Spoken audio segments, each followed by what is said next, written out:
everyone. Today we are going to learn how big teams are taking care of each other. And we are going to learn that whenever people are working in a big science project, how they get along and how they, respond to the problems and what kind of challenges they have when a science team is big in size. So the topic of our talk is teamwork and team science. So, over the past 6 decades, as the scientific and social challenges have become more complex and scientific knowledge and methods have advanced, scientists have increasingly joined with colleagues in collaborative research referred to as team science. So, earlier people used to work in seclusion, like you working alone, I working alone. But now people are working with each other, and this is called as team science. And the reason people are working in team science is because there must be some, technologies which I do not have. There must be something which you do not know, I know. So if we will collaborate, then the research will have multiple omics or multiple technologies involved in the one query, and that is going to go to big places when it comes to publications and all. So that is why people are collaborating nowadays with each other. And today, 90% of all the science and engineering publications are authored by two or more individuals. The size of authoring teams has expanded as individual scientists, funders, and universities have sought to investigate multifaceted problems by engaging more individuals. So most of the articles, now these days are written by 6 to 10 individuals from more than one institution. And if you will look at the papers which come from Nature Publishing House, Science, and other big names in publications, so you will see that there are like 50, 60 people in one publication. So this is how, when multiple people with multiple expertise, when they work on single query, it goes and publishes in the Journal of Elite. So the definition of team science is scientific collaboration. That is research conducted by more than one individual in an interdependent fashion, including research conducted by small teams and larger groups. So team science has led to scientific breakthroughs that would not otherwise have been possible, such as the discovery of the transistor effect and the development of antiretroviral medications to control AIDS and confirmation of the existence of dark matter. So you choose whatever field you want to choose, but you will also agree to this that the most scientific breakthroughs have come when people have collaborated with each other. And at the same time, conducting research collaboratively can introduce challenges also. For example, while we're increasing the size of the team based research projects, it brings greater scientific expertise like we discussed, but and more advanced instrumentation to a research question, and it also increases the time required for communication and coordination of the work. Like you can do your part, I can do my part, but then where is the communication between you and me? And the challenges are more extreme when people are from different ethnicity, they have different languages. So if these challenges are not recognized and addressed, then projects may fail to achieve their scientific goals. So you may start your project thinking you'll also reach to heights, but what happens in team science is that people usually don't get along, and the goals are never achieved. So public and private funders with finite budgets must make decisions about whether to develop individual investigator or team approaches. So the person who is investing in the research, which is a funder, and they can be public or private, and they have to decide whether they want this job to be done by a single person or individual team or multiple teams working together. So if a team approach is selected, the scale and the scope of the project has to be reassessed. So similarly, individual scientists must make decisions about whether to invest time and energy in collaborative projects or to focus on individual investigations. So, scientists also should think about whether they really want to work with team or they don't want to work with team, because once you have said yes, you have to really get along. And it is going to take your time, and it is most part of the collaborative work actually goes on in communication. Then rather than the work, it goes on with communication, because where your part ends, the other person part starts. So unless you communicate them that this is the output of the work I have done on the same query, and this is the place from where you have to start. So you have to tell this to them. So this also is challenging. So it is important for scientists and other stakeholders to strategically consider the particular research question, subject matter, and intended scientific or policy goals when determining whether a team science approach is appropriate, and if so, the suitable size, duration, and the structure of the project or projects. So there are many questions which we can address in this presentation, and let's discuss the questions first. So first question can be, how do individual factors influence team dynamics? For example, if the person is open to divergent ideas or not, if the person is open to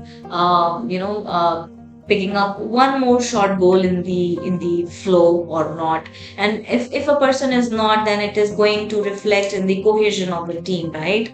So it sometimes happen that whenever the team, a big team, introduces a little bit of change, many people just don't go with the flow, and that in turn upsets everybody, and it influences the dynamics of the team, and then eventually the effectiveness and the productivity of the science team is definitely going to reduce. So this is the first question. Second question is, what factors at the team center or institute level, for example team size, team membership, geographic dispersion, how is it going to influence the effectiveness of team science? Third question is, how do different management approaches and leadership style influence the effectiveness of science team? Fourth can be, how do current tenure and promotion policies acknowledge and provide incentives to academic researchers who engage in team science? And what factors influence the productivity and effectiveness of research organizations that conduct and support team and collaborative science, such as research centers and institutes? So, how do such organizational factors as human resource policies and practices, they're affecting the collaborative science? So, this is also one of the things which we should always keep in our mind.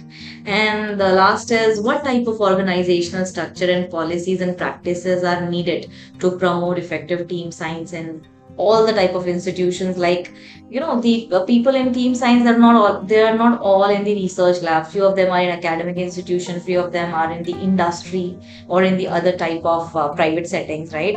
And many of them are in research centers, so all of them have to get along, and their working areas are different along with their own work they are working with you. So if the organization doesn't have policy wherein they are giving them time to work on a collaborative project, then how are they going to work, right? So these are all the questions which affects the cohesion and the team dynamics. So let's talk about the key features that create challenges for team science. So first is high diversity of membership.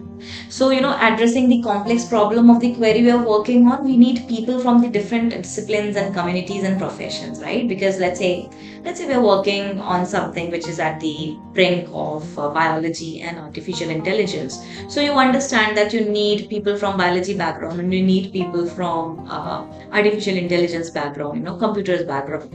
So there are people, those who are from different communities, they'll probably not understand what the other person is saying. But then this is where the role of the team science and the team managers come. So team science or larger groups, sometimes they include community or industry stakeholders to facilitate translation of the research into practical applications. For example, we are researchers, we'll make something, then we want industry to jump in because they are development specialists. We are not. We have developed a technology, but then they know how to move forward with it. So this is how multiple people together they work, and then a thing comes in the market. So in addition, reflecting the changing demographics of the worldwide population and globalization of the scientific workforce, team or the group members may be diverse in age, gender, culture, religion, or ethnicity. And diverse team members may lack a common vocabulary also, because somebody is sitting in Germany, somebody is sitting in let's say France, and somebody is sitting somewhere else, and they have different vocabulary, they have different languages. So that poses a challenge to effectively communicate about their research goals. And if they want to discuss about something, and sometimes that also becomes challenging. So we definitely have English as a international language in which everybody converses, but sometimes people don't know it, and no matter how good they are in their work, but then it makes it really difficult to work together to accomplish scientific tasks. Second key feature is deep knowledge integration. So, as you know, all science teams and larger groups, they integrate information to some extent as the members apply their unique knowledge and skills to the shared research problem. So now the research problem is shared. Everyone is going to work on the same problem, and they are going to fill in their knowledge so that the research problem can be solved. So this challenge increases in interdisciplinary and transdisciplinary teams, like I was giving you the example of the biology and the artificial intelligence. So interdisciplinary research, it integrates the data, tools, perspectives, and theories of two or more disciplines, to advance the understanding or to solve problems. And transdisciplinary research, on the other hand, it aims to deeply integrate and also transcend the disciplinary approaches to generate fundamentally new conceptual frameworks, theories, models, and applications. So it can be difficult for the members, of such teams or larger groups to, share and build on each other ideas and each other dreams, because probably they won't understand each other discipline and they do not really know how to encourage each other because they really don't know each other field. So although they want to integrate their knowledge on the in the shared project, but it sometimes becomes difficult. But if the person is a little bit open to understand other discipline as well, I think this can be resolved. Third key feature is large size, and it definitely has large size. Like I told you in some few research articles, in publications there are like 50 people together.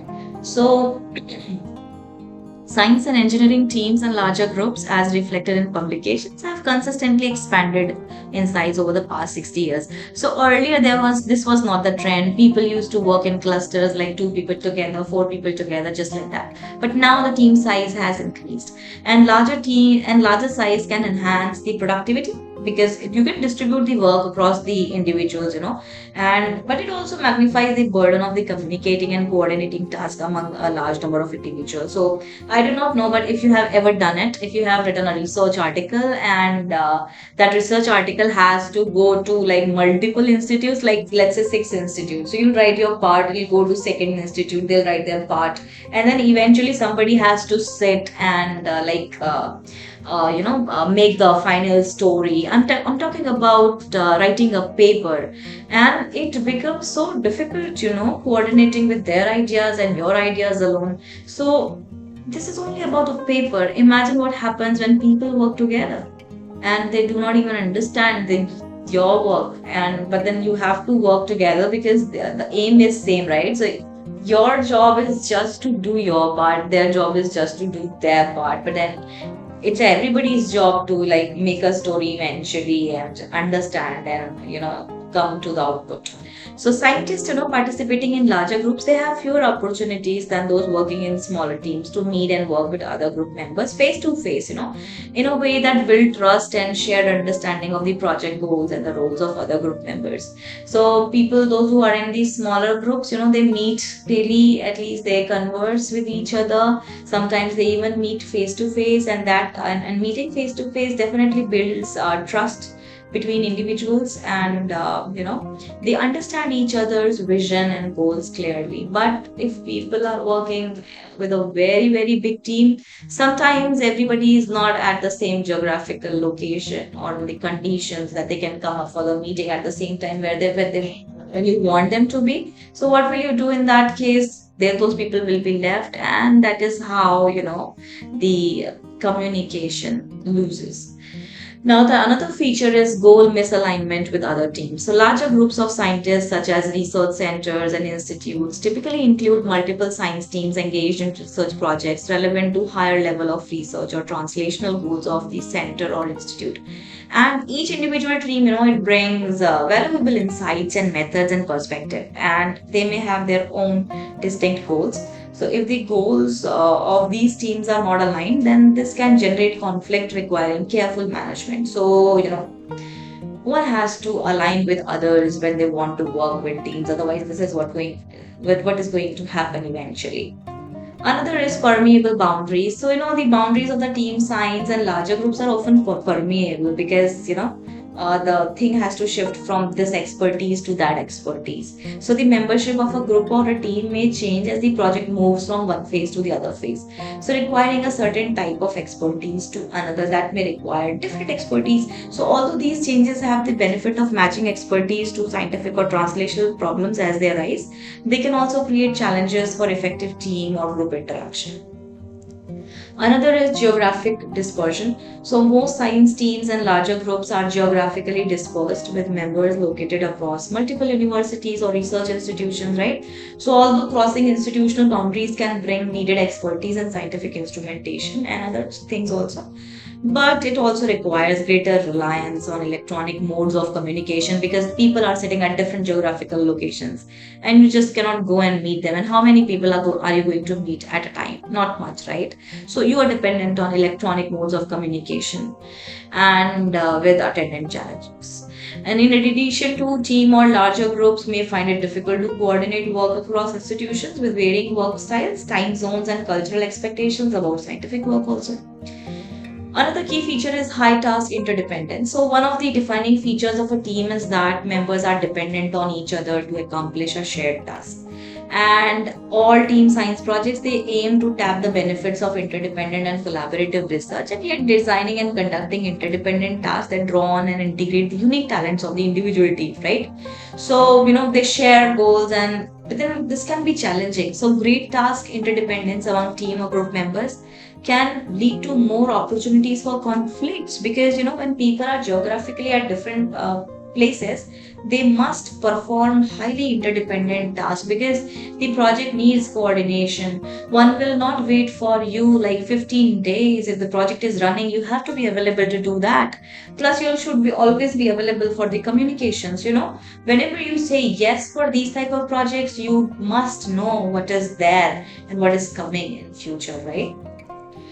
So now there are recommendations on enhancing the effectiveness of team science. So let's see what are the recommendations from different types of people. So these are few of the recommendations, and you will see that few of the recommendations are like overlapping, and it will happen because all leaders, workers, everyone is in the team science.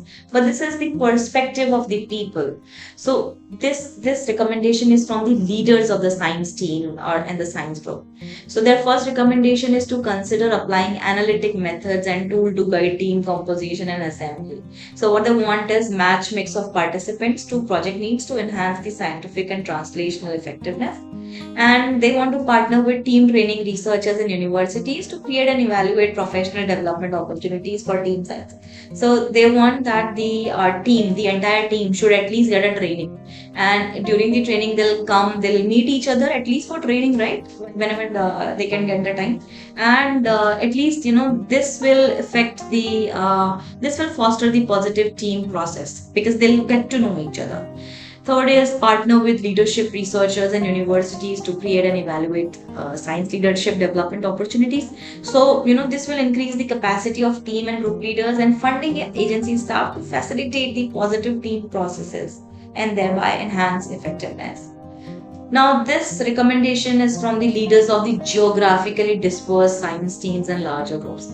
So, they want to provide activities to develop shared knowledge among all the participants, including team professional development opportunities. And they want to develop the shared vocabularies, and work routines across the locations to enhance effectiveness. So, there has to be some timetable which should be followed by everybody, irrespective of whatever the time you have at that point of time, because people need to work together, people need to talk. If they will not talk, they will not understand where the other one has left and from where you have to start. So it will reduce the burden of constant electronic communication to allow participant to focus on the scientific task. So there should be some activities wherein the people should come and meet with each other because there is enough burden about communicating your work, right? So rather than doing the actual work, you're more worried about what to tell the other, and because the other person has to start. So it will be good if you have some activities wherein everybody can come and talk to each other, and this is how they can share what they have done and what the other one has to learn. and select collaboration techniques based on careful evaluation of their readiness, project needs, and team members' ability to use them, access technology, trainings, and support. So this has to be done to optimize the use of the appropriate collaboration techniques and to enhance effectiveness. So whatever techniques the institution and the person is bringing with, it should be used optimally. So this is what the leaders of the science teams recommend. Now, there are some recommendations from universities and other scientific organizations as well, and you will see that these are the same recommendations. So, they also want to foster positive team process and thereby enhance effectiveness. They want to increase capacity of team and group leaders and funding agency program officers to facilitate positive team processes and thereby enhance effectiveness, and remove a barrier that discourages young faculty from participating in a team. So, because there will be some researchers, those who will be a little less on age, little younger than the others. So, the ones which are elders, they usually have the habit of taking over the conversation or anything, in a group. So, one must collaborate with the different disciplinary associations to develop broad principles and more specific criteria so that even the young faculty can participate in team science.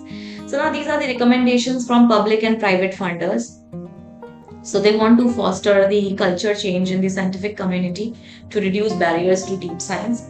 They want to encourage project leaders to plan not only for the scientific technical aspect of the research but also for the interpersonal aspects also, and to facilitate evaluation and improvement of the tools, actions, and interventions, and recommended above, as well as more basic research to enhance team science effectiveness and speed scientific discovery.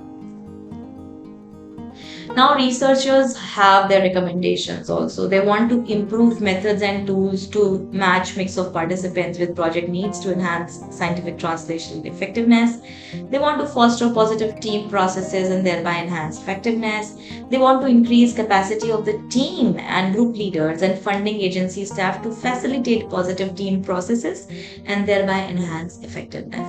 And of course, researchers also want that young faculty should also feel easy to join the big team science wherein the seniors are also there. And scientific community has also some recommendation. They say that they should collaborate with universities to develop and evaluate broad principles and more specific criteria for allocating credit for team-based work, so that more and more people can come and collaborate in the team. And the overall recommendation is that one must not look at science from the angle of how much do I have and how much can I collaborate. People should work from the angle of how much we can collaborate, you know. So I hope you understood the challenges and the benefits of team science. Thanks for watching. Bye bye.